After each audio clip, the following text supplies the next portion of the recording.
있습니다. 우리 아까 그렸던 그림은 바로 요 그림인데 Q1이라는 이제 고열원에서 공급한 열에너지가 열기관을 통해서 W만큼의 일로 전환이 되고 나머지 열이 저열원 Q2로 빠져나가고 있는 그림, 아까 그렸던 그 그림이고요. 그래서 이 W를 구하는 또 다른 방법으로 Q1에서 Q2를 빼는 방법도 소개해주고 있는 겁니다. 그래서 여기 쪽에 보면은 그래서 거기에 맞춰서 공식이 좀 변형된 걸 이야기해주고 있어요. 그때 이 W는 우리가 유용하게 이제 사용된 에너지로 이제 얘기를 하는 거고요. 여기서 유용하게 사용된 에너지라는 것이 저기서 말하는 W를 의미하는 거고 공급한 열 에너지가 Q1이라고 써주면 되겠죠. 그 에너지 효율을 %로 물어보고 있기 때문에 곱하기 100을 하고 있는 모습입니다.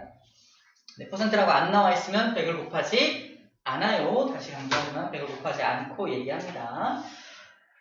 자, 그래서 아까도 얘기했지만 항상 1보다 작다 또는 100%보다 작다라고 되어 있는 부분들 꼭 체크해주고 헷갈리지 않도록 잘 정리해줘야 합니다.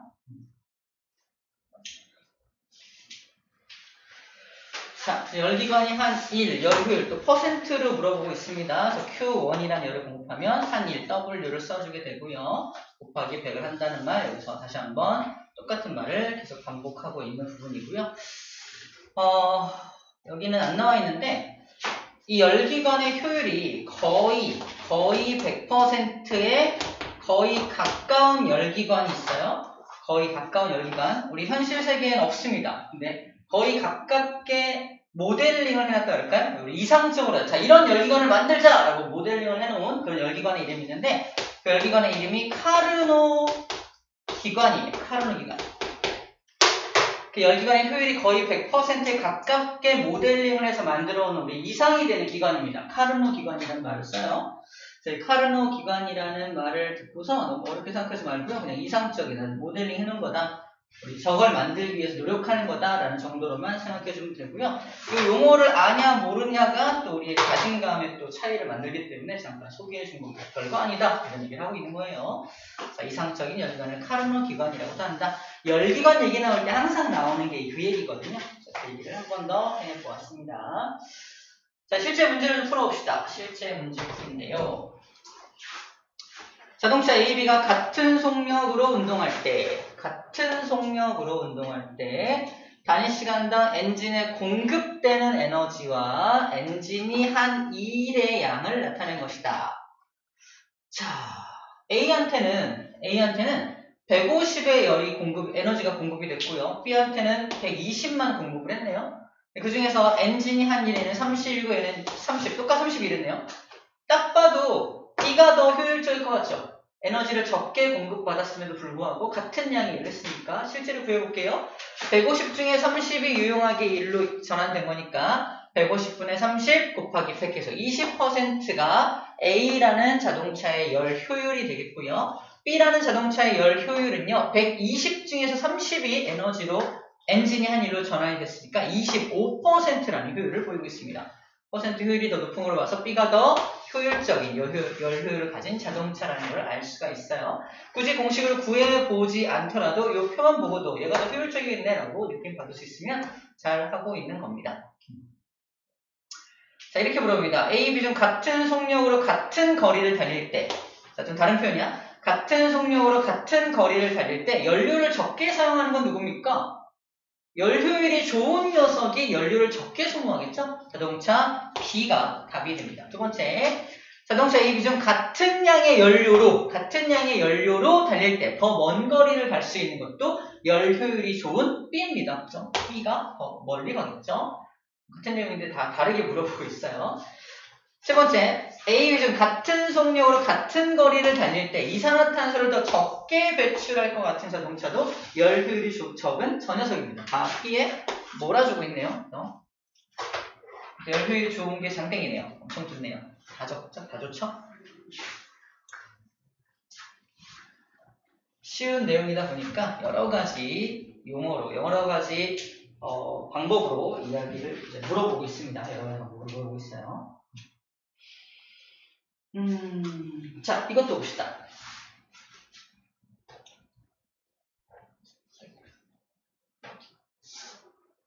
자, 열기관의 종류입니다. 열기관의 종류는 내연기관이라는 게 있고 외연기관이라는 게 있어요. 내연기관과 외연기관.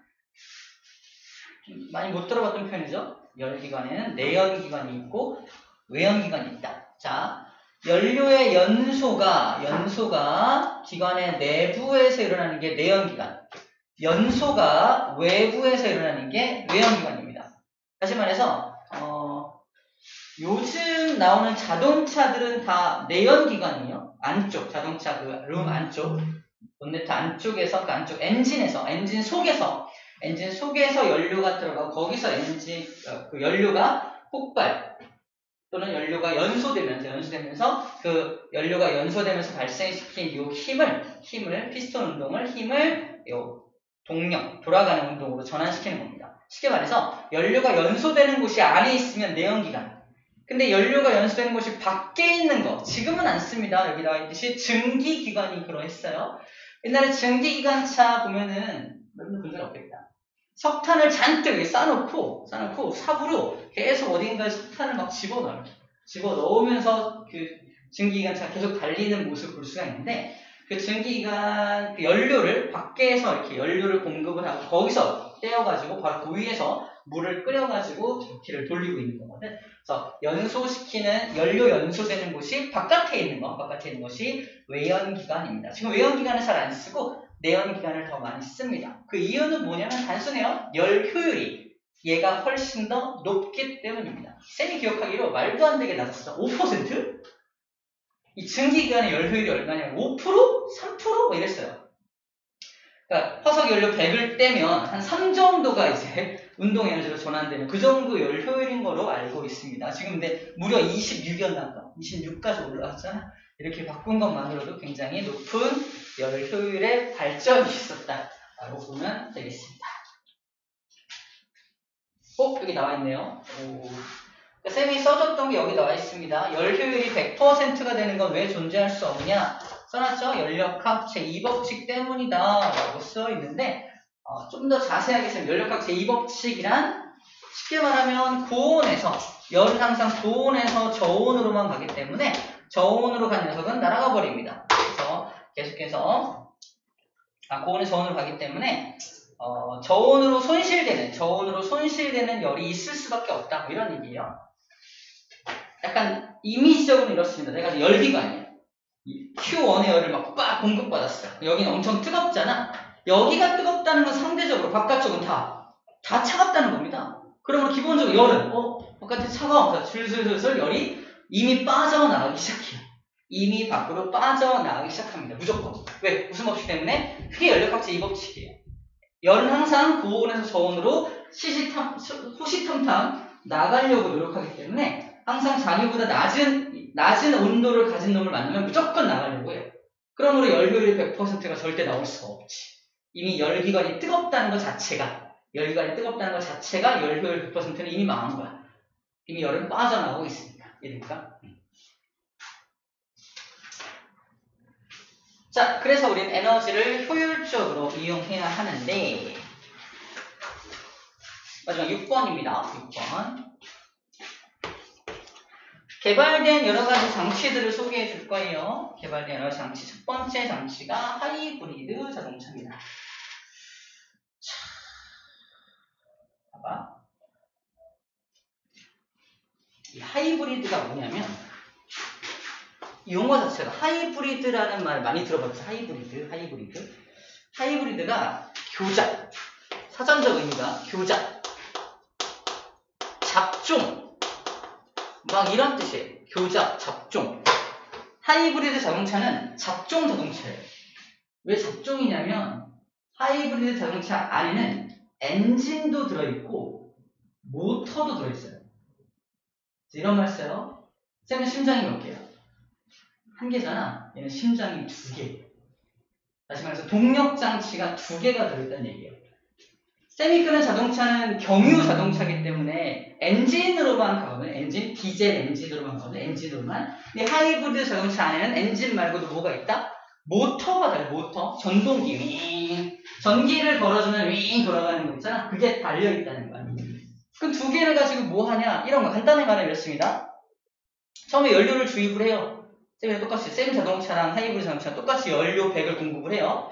쌤은 그 연료 100을 가지고 이제 26% 효율을 가지고 좀 주행을 하겠죠? 갔으면 또 연료 주입하고. 얘는 근데 연료 100을 공급하면은 그거 가지고 주행을 가는 동안 배운 사람 알겠지만 주행하는 동안 이 돌아가는 운동 에너지를 이용해서 전기를 만들어요. 전기를 만들어. 이 만든 전기 가지고 뭐 한다고요? 충전을 합니다. 충전을 막 해요. 충전을 막 하고 나중에 주행 중에는 또는 어떤 특별한 경우에는 엔진을 꺼버리고 아까 모아놨던 전기 가지고 모터를 돌려서 운전을 한다. 가요. 그럼 더 이상 연료를 소모하지 않겠지. 그지? 연료 소모하지 않습니다. 연료 소모하지 않고 이 전기만 가지고 쭉 가는 거야. 그러다가 또 전기 충전을 해야 될 필요가 있으면 다시 또 연료를 소모해서 또 충전하면 되겠죠. 충전 또 해서 가득 충전되면 또 이거 이용하고. 이런 식으로 연료하고 전기를 번갈아가면서 사용하는 겁니다. 근데 우리 전기 자동차 충전하듯이 어디 세워놓고 전기를 꽂아야 돼? 그런 거 아니야. 스스로 만든 전기 가지고 지 혼자 충전하고 그거 가지고 이용하고. 그게 하이브리드입니다. 그래서 하이브리드는 따로 전기 충전 꼽는 그런 잭은 없어요. 그냥 우리가 똑같이 연료 주입구만 있는데 그 안에 두 개의 심장을 가지고 효율적으로 이용을 합니다. 차값이 그래서 쌤 자동차보다 2배 정도의 차값을 가져요. 너무 비싸! 근데 나중에 연료비가 너무 적게 나오잖아. 연료가 적게 나오기 때문에 2년, 3년 정도 타면 차값을 뽑는다고 말을 해요. 그 정도로 굉장히 효율적인 효율을 가지게 됩니다. 이거는 뭐 효율적으로 연료를 연료를 효율적으로 썼다기보다도 연료를 적게 쓰는 방법을 고안해냈다. 이게 더 효과적인 표현이 되겠죠.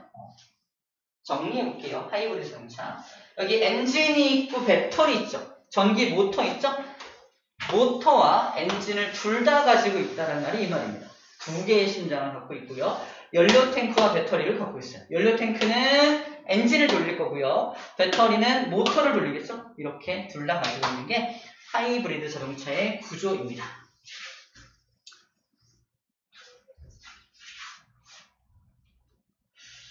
그래서 일반 자동차보다 에너지 효율이 높다라는 표현이 되어 있고요. 잠깐 방금 했던 얘기들을 좀 텍스트로 바꾸면 브레이크를 밟는 동안 자동차의 운동 에너지를 전기 에너지로 전환하여 배터리에 저장합니다. 브레이크를 밟는 동안에 저장을 하나 봐요. 저장된 전기 에너지는 자동차가 천천히 달릴 때 전기 모터를 돌릴 때 다시 이용한다. 자동차 천천히 달릴 때 시내 주행 같은 거 할 때는 그래서 엔진을 꺼버리고 이 모터로만 돌아가게 되는 거예요.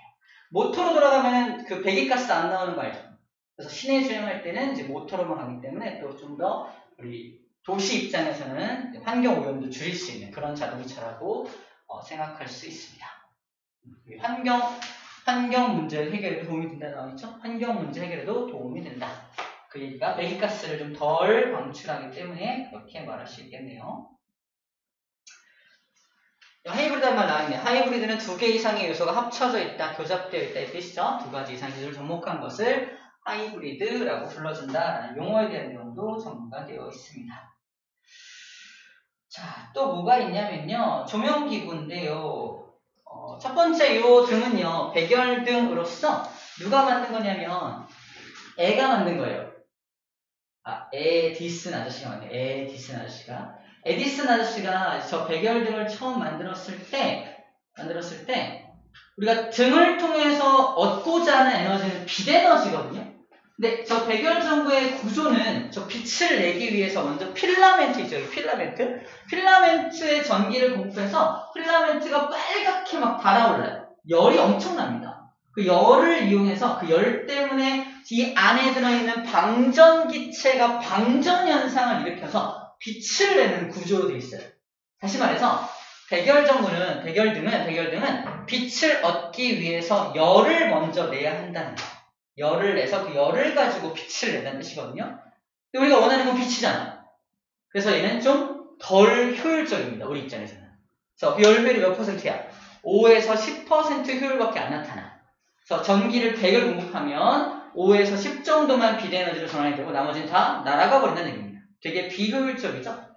하지만 당시에는 이것만으로도 굉장히 큰 엄청난 기술의 발전이었지만 지금 우리가 봤을 때는 효율이 너무 낮으니까 효율을 점점 높이기 위해서 기술적인 발전을 한 게 바로 이런 백열등, 지금은 LED까지 발전해 있는 상태입니다.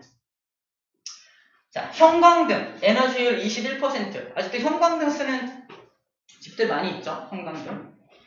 지금 우리 학원은 형광등이 지금 없는데 학원은 다 LED야. 다 LED인데 형광등 그러면은 딱 불 딱 켜면은 잠깐 깜빡깜빡하다 탁 켜지는 거 있죠? 여러분들 겪어본 세대잖아. 알죠? 형광등 알죠? 형광등. 형광등 이름이 왜 형광등이냐면은 여기 형광물질이 형광물질. 형광물질이 이 안쪽에 척 발라져 있어요. 형광물질이. 형광물질. 그리고 여기 맨 양쪽 끝에서 자외선이 방출돼요. 자외선. 그 자외선이 형광물질에 딱 닿으면 형광물질이 깜짝 놀라서 가시광선을 방출해요. 그게 형광등의 구조예요. 형광등 구조입니다. 그래서 형광등, 근데 그런 구조로 되어 있는 게 21%까지 효율을 올린 거고요. 세 번째, LED 같은 경우는 40에서 50%의 에너지 효율을 내고 있거든요. 형광등도 자외선이라는 고에너지를 쏴서 빛을 내는 거니까 약간 뜨끈뜨끈합니다. 만져보면 뜨끈뜨끈해요. 그리고 아무튼 열이 좀 난다는 얘기를 하는 거고요. 근데 LED 같은 경우 열이 거의 안 납니다. LED의 구조는 이제 우리가 배울 텐데 LED 구조를 잠깐만요.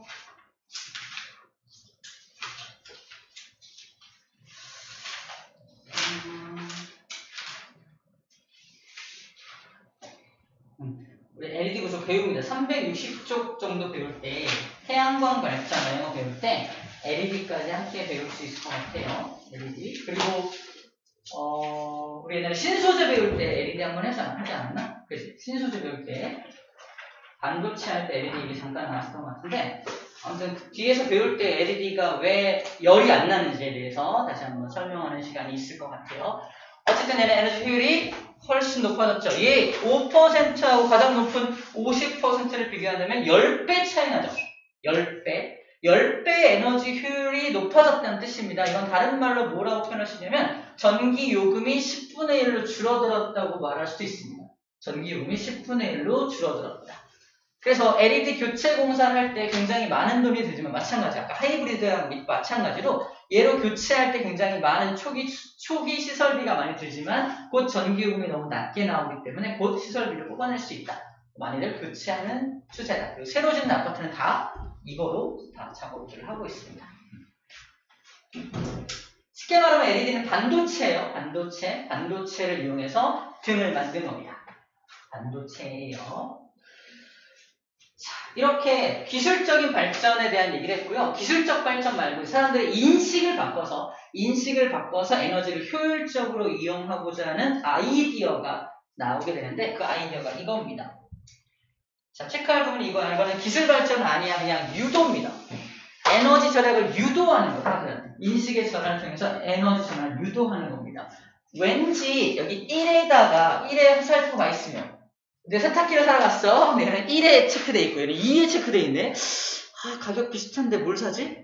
가급적이면 1을 사죠. 그지? 왠지 좋아 보이잖아. 그지? 유도하는 거야. 별 차이 없는데 얘가 어쨌든 에너지 효율이 좀 더 좋은 녀석한테 1등급을 매겨준 겁니다. 매겨준 거야. 기술적으로 약간.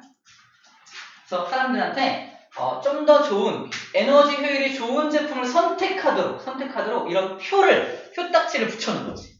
사람들이 에너지 효율 보고 사는 건 아니잖아. 그러니까 에너지 효율, 우리 지구를 살리려면 지구가 안 아프게 하려면 이거 써야지 그런 거 아니잖아요. 그죠? 왠지 일자리가 더 좋은 거 같잖아. 기술적으로 되게 좋아 보이고 그래서 이걸 선택하게 만드는 거예요. 자, 효율 등급을 소비 효율을 1에서 5등급으로 구분해서 표시하고요. 1년에 얼마의 전기요금이 나오는지도 표시하고 있네요. 아무튼 이런 표딱지를 통해서 사람들한테 이런 좋은 제품을 사도록 더 효율이 높은 제품을 사도록 권유하고 있습니다. 같은 값이라면 당연히 얘 살 거고요. 조금 비싸더라도 얘를 살 것 같아요. 그래서 조금 기계값이 비싸더라도 얘를 살 것 같아요. 생각해도. 자, 그 다음에 여기 표시가 안 나왔는데, 대기 전력 저감 프로그램 실시, 에너지 절약 표시 나와 있네요. 여기 있다. 왼쪽 밑에 있네요. 이 표시 말하는 거야. 이 표시. 떨어뜨렸어. 이 표시가 붙은 거. 이 표시도 스티커처럼 제품에다 이렇게 붙여놓은 게 있어요. 에너지가 절약된다는 표시인데, 이것도 아이디어로 이런 걸 붙여놓은 제품, 요게 붙어있는 제품을 선택하도록 사람들한테 유도하는 겁니다. 자, 이러한 아이디어를 가지고 사람들이 좋은 제품을 선택하고 에너지 효율 높은 제품을 선택하게 만드는 것들이에요. 오케이. 자, 그리고 대기전력 봅시다. 대기전력. 이 대기전력은 이런 말을 써요. 대기전력은 쌤이 이제 수업 끝나고 이 제품들을 가전제품을 쓰지 않는 상태에서 다 꺼놓고 가잖아요. 꺼놓고 가더라도 전기 코드가 연결돼 있잖아. 계속해서 전기가 공급이 돼요. 쓰지 않더라도 계속 공급이 돼. 그래야 내가 이걸 딱 켰을 때 바로 켜줄 수 있도록 미리 전기를 공급하고 있는 거야. 만약에 전기 공급을 안 하고 있다면 내가 딱 눌렀을 때 안 켜질 거 아니야? 안 켜지고 있어요. 전화해서 전기 공급해주세요. 전기 딱 공급하고 공급되는 거 확인하고 키면 너무 늦죠?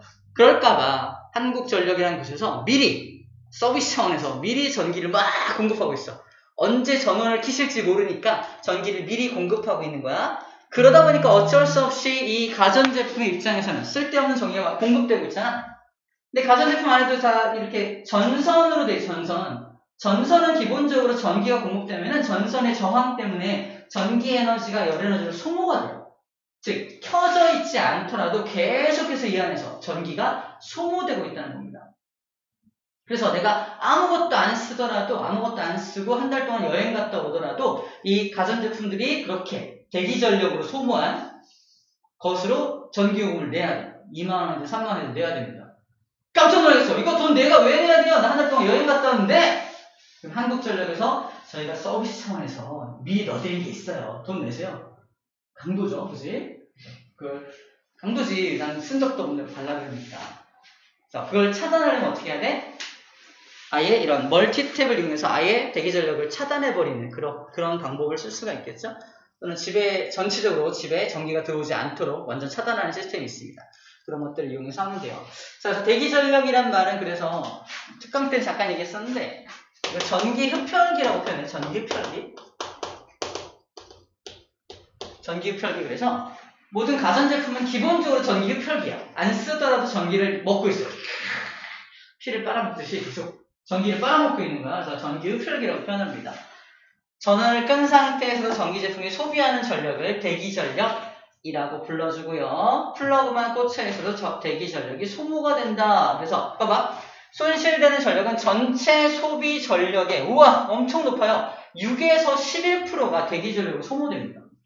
전체 사람들이 쓰는 양 중에 10% 이상이 대기전력으로 설계해서 날아가고 있다는 얘기예요. 저거만 줄여도 우리나라 굉장히 또 더 많이 발전할 수 있을 겁니다. 그죠?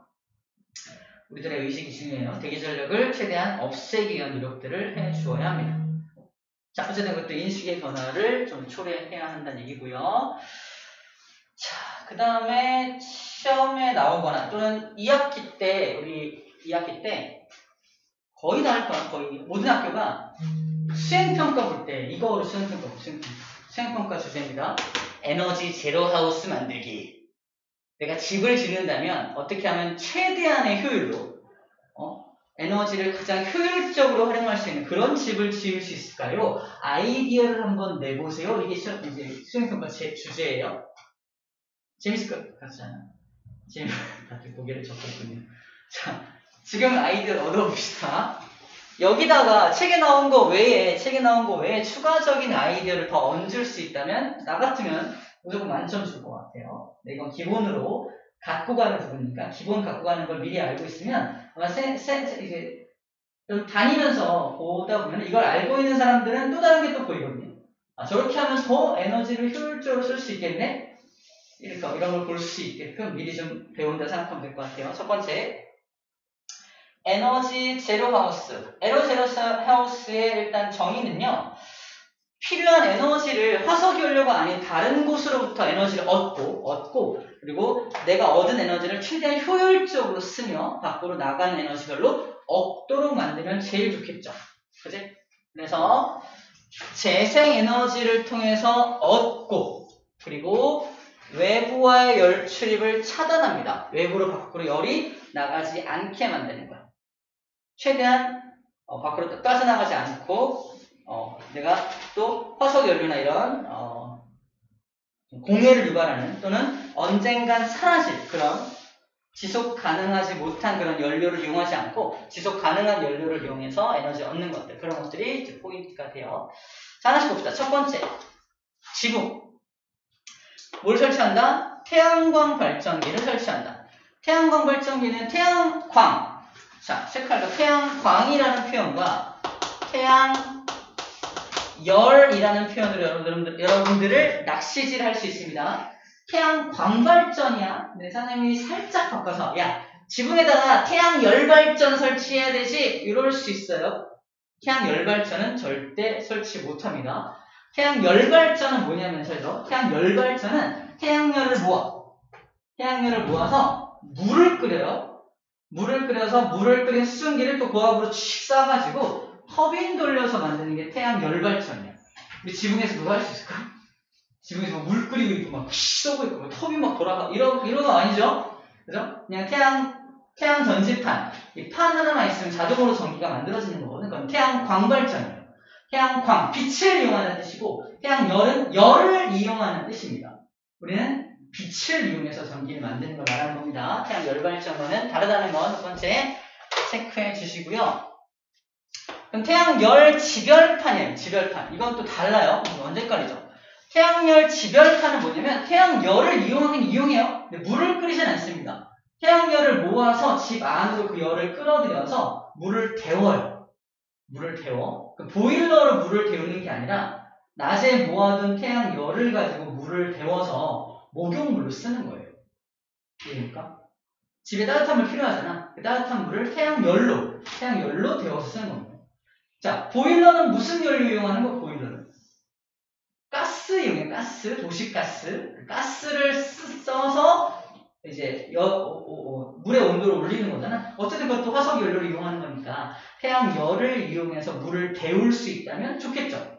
태양열을 이용해서 뭐 한다? 지별판을 통해서 열만 모아서 끓일 정도는 아니고 약간 데울 정도까지의 온도를 올려주는 겁니다. 부족한 건 또 보일러를 이용해서 더 올리면 되겠죠. 얘를 이용하면 약간 좀 더 에너지를 또 줄일 수가 있겠네요. 그 다음에 옥상에 해당하는 정원을 조성합니다. 이 옥상 정원 조성은 집의 입장에서 뭐가 좋지? 옥상 정원 조성. 집의 입장에서. 일단 지구 전체로 봤을 때는 옥상에 정원이 있으면 어쨌든 얘가 이산화탄소를 줄여주고 산소를 발생시킬 테니까 지구 전체로 봤을 때는 좋겠죠. 그죠? 옥상 정원. 근데 이 집의 입장에서는 뭐가 좋을까? 뭐 상추 뜯어 먹고 이런 거? 보관 에너지랑 무슨 상관이지? 그 에너지 그래. 비료 같은 거 안 풀어도 되니까 유기농으로 할 수 있으니까. 좋아요. 그것도 일리가 있네요. 그래서 우리 친환경으로 내가 재배하는 그런 걸 먹을 수 있으니까 가능하겠다. 라고 할 수도 있겠네요. 좋아요. 일단 그걸로 갑시다. 그래서 에너지적인 측면에서는 좀 생각해 봅시다. 옥상에 정원을 설치하면 에너지 제로하우스잖아.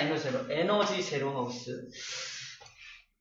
밖에 나가는 에너지가 소모되지 않나요? 슈퍼에 가는 에너지가 소모되지 않나? 미안해. 아무튼 에너지 제로하우스. 내가 옥상만 갔다 오면 되니까 좋아요. 아무튼 이건 생각해 볼게요. 좀 에너지적인 차원에서 뭐가 좋은지 생각해 봅시다. 두 번째, 외벽. 이 벽을 말해 이런 벽들을 말하는데 이 벽들은 특수한 단열재, 복합 단열재, 포인트는 단열재입니다. 단열재라는 말이 열이 차단되는 어떤 물질, 열이 차단되는 거. 단열재를 잘 설치하면 내부에 있는 열이 빠져나가지 못합니다. 겨울 같은 경우에는 내부가 따뜻하잖아. 근데 아까 말했지만 고온에서 저온으로 항상 에너지는 언제든지 빠져나가려고 노력하겠죠. 당연히 밖으로 막 빠져나갈 거 아닙니까? 근데 그걸 최대한 막아주는 게 단열재. 우리 건축물을 지을 때 기본적으로 단열재를 씁니다. 단열재를 쓰는데 특수라고 써요. 특수. 복합, 특수 이런 걸 통해서 좀 더 좋은 재료를 이용해서 좀 더 많이 에너지를 잘 가둬둘 수 있는 그런 재료를 쓰자. 그래서 에너지 제로하우스를 그렇게 짓자라는 얘기를 하고 있는 겁니다. 단열재 쓰면은 여름에도 좋아요. 여름에는 안에가 시원하잖아. 밖에가 뜨겁죠. 어떻게 돼요? 열이 막 들어오려고 난리겠지. 그지? 그것도 막아주는 겁니다. 그래서 여름에는 열이 들어오는 걸 막아주고 겨울에는 열이 빠져나가는 걸 막아주는 게 단열재겠죠. 우리 잘못 판단한, 그러니까 우리 연력학, 열에 대한 개념으로 조금 인식을 바꿔야 될 게, 여름에 우리가 에어컨 틀고 있잖아. 단열재를 쓰면은 냉기가 빠져나가지 않잖아요. 라고 하면 안 된다고요.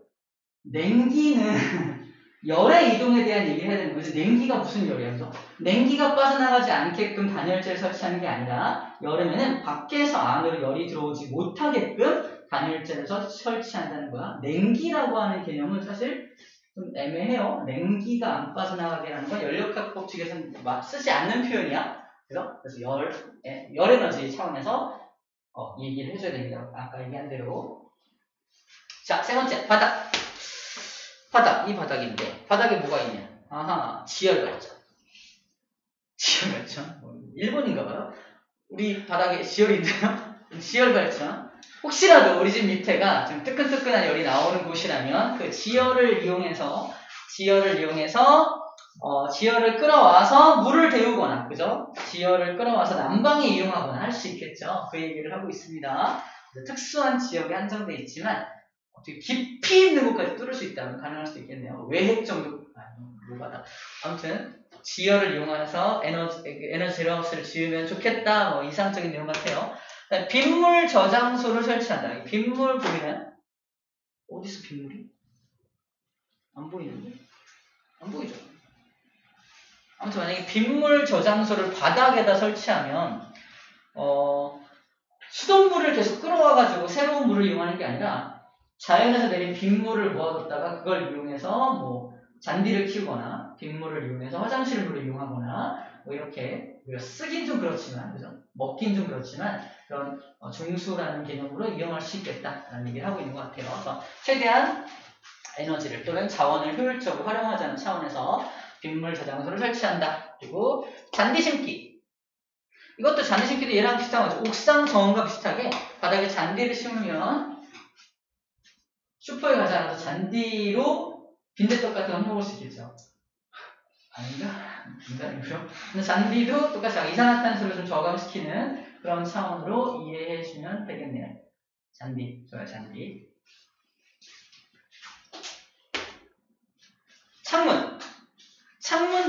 창문도 이제 단열이 잘 되는 창문을 이용해야 될 거 아니야? 그래서 삼중 유리창이 뭔지 알아요? 삼중 유리창. 유리가 하나, 둘, 세 겹이에요.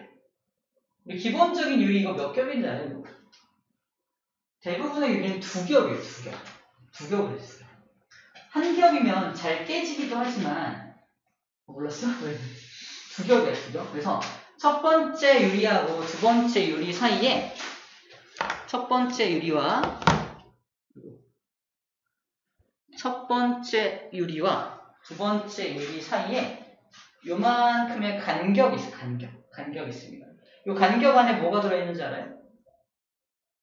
공기가 들어있어요. 공기가 아주 좋은 단열재입니다. 그래서 공기가 있으면은, 공기가 딱 막고 있으면은 열이 들어가거나 나가는 걸 얘가 좀 막아줘요. 그래서 우리 겨울에 파카 입잖아요. 파카 입으면 왜 따뜻한지 알아요? 오리털 때문에? 난 거위털인데. 털 때문에 따뜻한 게 아니야. 털이 뭘 붙잡고 있기 때문에, 공기를 붙잡고 있기 때문에 그 공기가 가득 차 있는 거예요. 만약에 오리털 파카를 샀는데 완전 공기 하나도 없이 쫙 압축시켜서 오리털 파카를 쫙 입었어. 스키니하게. 따뜻할까? 겁나 추울 거 같잖아요? 오리털 파카야, 스키니하지? 근데 좀 추워. 이럴 거 아니야, 그치? 뭐 하는 짓이야? 그 오리털이 중요한 게 아니라 오리털이 잡고 있는 공기가 중요하다는 거, 공기.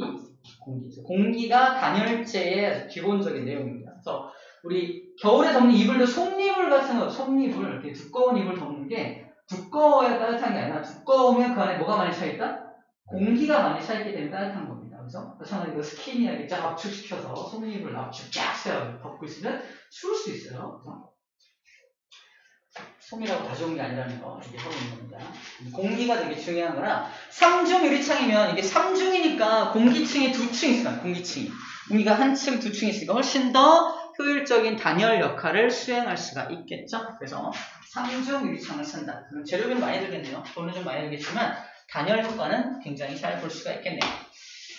자, 이거는 현실성 있나 모르겠는데 자연 채광을 이용한 조명을 쓴다. 여기 나와 있나요? 말이 안 되죠. 있어요. 우중충하면 안 되지. 맑은 날. 자연광이 있으려면 낮에 누가 불 켜고 있나? 너무 당연한 얘기 아니에요? 자연 채광을 이용한 조명.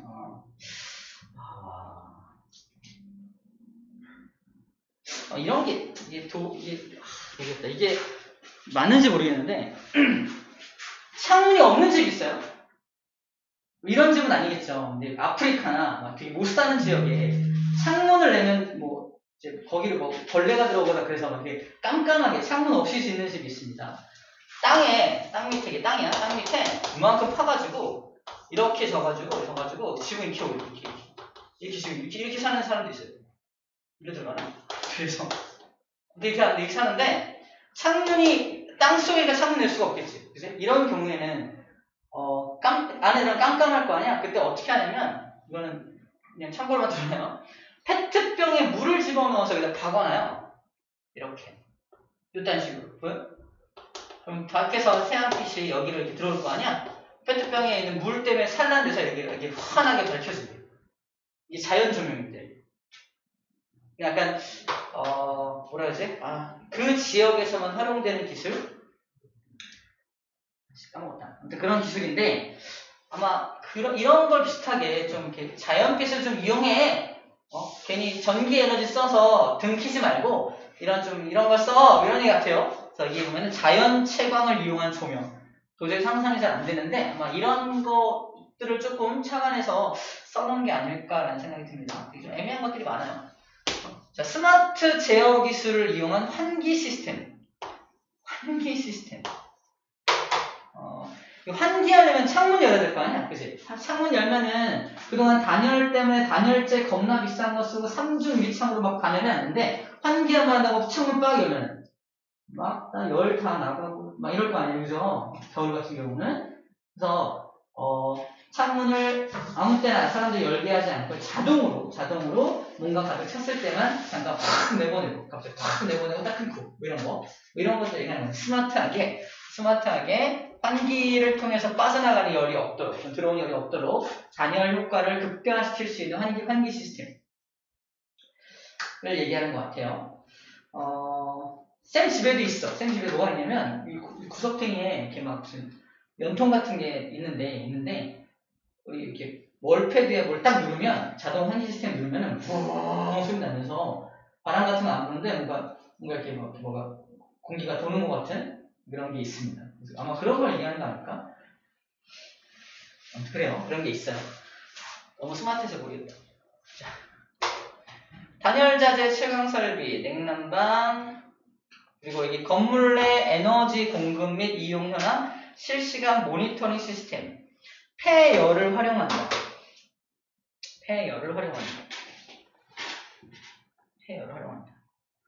일단 이 두 번째 요거는 실시간 모니터링 시스템은 아마 아파트마다 있어요. 우리 집 월패드 같은 거 이렇게 눌러보면은 현재 에너지 사용량 같은 거 나오는 아파트 있습니다.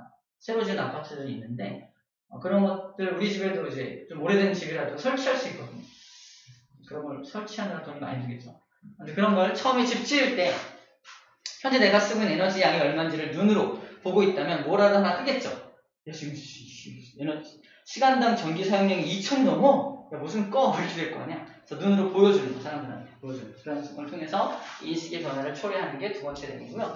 폐열 활용도 약간 좀 현실성이 있는지 모르겠는데 일단 폐열 그러면 기본적으로 나오는 내용은 쓰레기장에서 이 쓰레기를 태우거든요. 쓰레기를 태울 때 나오는 열을 이용해서 가정에 이렇게 공급하기도 해요. 공급하기도 합니다. 폐열이라는 건 그런 걸 원래 기본적으로 얘기를 하는데, 이 안에서 폐열을 쓸 수 있는 게 뭐가 있을까? 여기 폐열 활용되어 있는데 연료전지 나와 있네요. 연료전지로 만든 게 폐열인가? 근데 폐열이라는 말은 우리가 쓰지 않으면 그냥 자동으로 없어져 버릴 열. 그냥 아까 쓰레기를 태우고 남은 그 열 있잖아. 놔두면 그냥 사라져 버리겠죠, 열이. 사라져 버릴 텐데 그 열을 끌어다가 가정에 공급하거나 그걸 물을 끓여서 물을 공급하거나 뭐 이런 것들을 하는 사업들이 있습니다. 그런 사업들을 가지고 여기도 그것을 적용하면 좀 더 좋은 집이 되지 않을까라는 얘기를 하고 있는 거예요. 그러니까 이런 집을 제대로 지으려면 각종 공공기관과 발전소와 다 우리 집과 연관이 돼 있어요. 수행평가할 때 뭘 보래요? 각 정부기관과 긴밀한 협조를 통하여 우리 집에 모든 지원이 들어올 수 있도록 그렇게 설계해야 됩니다. 선생님들 되게 좋아하실 거야. 폐열 발전소, 쓰레기장과도 연결돼서 우리 집에 폐열도 공급이 되고요. 또 아까 뭐 공급해야 돼? 지열도 공급돼, 지열. 지진이 많이 발생하거나 화산이 폭발하는 그 지역에서 지열 끌어와가지고 우리 집에 공급될 수 있게끔 공공기관 협조를 통해서 해야 되는 부분이고요. 태양 전지판도 이제 딱 설치해 주셔야 하고, 그지? 단열재도 겁나 좋은 거 설치해 주셔야 하고요. 그렇게 지어야 합니다. 유리창도 3중 해야 되고요. 잔디도 있어야 되고, 그죠? 욕상에 정원도 설치해야 되고, 그죠? 할 게 많네요. 이제 에너지를 최대한 효율적으로 안 쓰기 위해서 굉장히 많은 돈을 처음에 써야 되겠네요. 그렇습니다. 이제 이런 것을 좀 더 좋은 아이디어가 있다면 적용해서 나중에 수행평가를 잘 보기를 바라요. 자, 일단은 개념학의 문제를 풀어볼게요. 다 했습니다. 이유가 좀 그렇네요.